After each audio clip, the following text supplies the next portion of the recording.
My main goal and hope with this segment is to push you to the cross or push you to God in a new and a profound way. Because many times, a lot of what we do, not only in American culture, but around the world, many things that we are celebratory of in significance for what we stand for as Christian people is sort of laced with some form of paganism. So it's up to you to share your relationship with God and make sure that you and your relationship with God are celebratory of the things that matter most in the eyes of God. And if we're going to celebrate him, we'll celebrate him in spirit and in truth. We don't have to worry about what the world says we're celebrating it for, or what your family, friends, or the world says you're celebrating it for. You have to know what's in your heart and who you're celebrating and why you're celebrating it.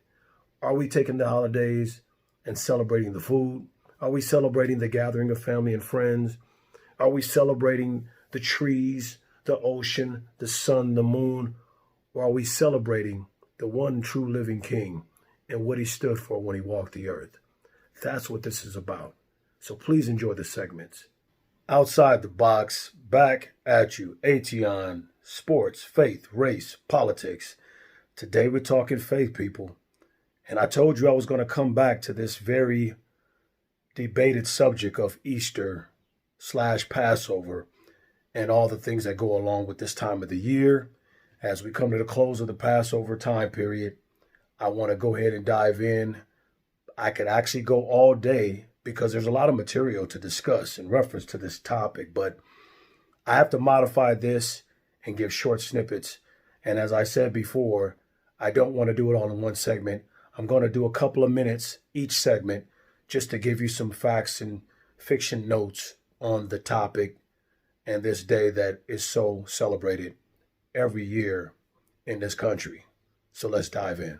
So this word Passover appears in the Bible 76 times between Exodus and Hebrews. Now, you know us, we like to deal with both the Greek and the Hebrew, Old Testament, New Testament. In the Hebrew, it is pronounced differently than it is in the Greek, obviously. And in the lexicon, the Strong's pronunciation is Pesach. Pesach. And on the flip side, in the Greek, which is New Testament, it's Pascha. Pascha. Now, as we outline the way this word is used in the Old Testament, reference to King James or the Hebrew terms, the Passover has a few different connotations, and it's a sacrifice of the Passover, or an animal victim of the Passover, or a festival of the Passover.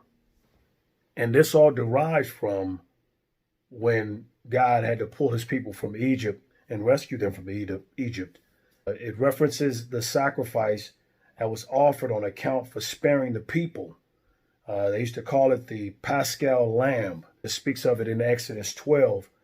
And this is a sacrifice of sparing God's people, that when they took the lamb and spread its blood over the doorpost, that this is a sacrifice to spare them, and that the death angel would pass over the houses of the children of Israel in Egypt when God sent his wrath. It's also referenced as the day of Passover, meaning the 14th day, which is the first month of the year and speaking of in Hebrew, which was followed by 7 days of the Feast of Unleavened Bread. And that'll make a little bit more sense in the coming segments, because that's important for us to understand that it didn't start on the same exact day. It was like the Passover started, the very next day began the Feast of Unleavened Bread, and that carried on for the 7 days. And that blood carries some significance, because if you reference it to the blood of the lamb, that blood of the lamb represents also, as you dive into the New Testament, Christ crucified and being likened to that slain Paschal lamb. I'm going to leave you with that for this segment. And some of you may be listening to some of this and maybe, this is like, this isn't rocket science, and I get it. But at the same time, there are those who do not really know or understand some of what we're doing here for this wonderful day to represent Christ's resurrection. Now, you stay with me because tomorrow we'll start diving into the word Easter and how that plays a significant role in any of this, and how Easter supposedly represents the false god, Eostre, and the importance of that, because that's where we get the pagan connection that everyone is speaking so highly of. That Easter is representing a pagan festival or a pagan goddess of sex, fertility, and a few other things. And that is related to the god, the female god Ashtoreth in the Old Testament. We're going to get to that on the next segment. Stay with us on Outside the Box. Ation, signing off.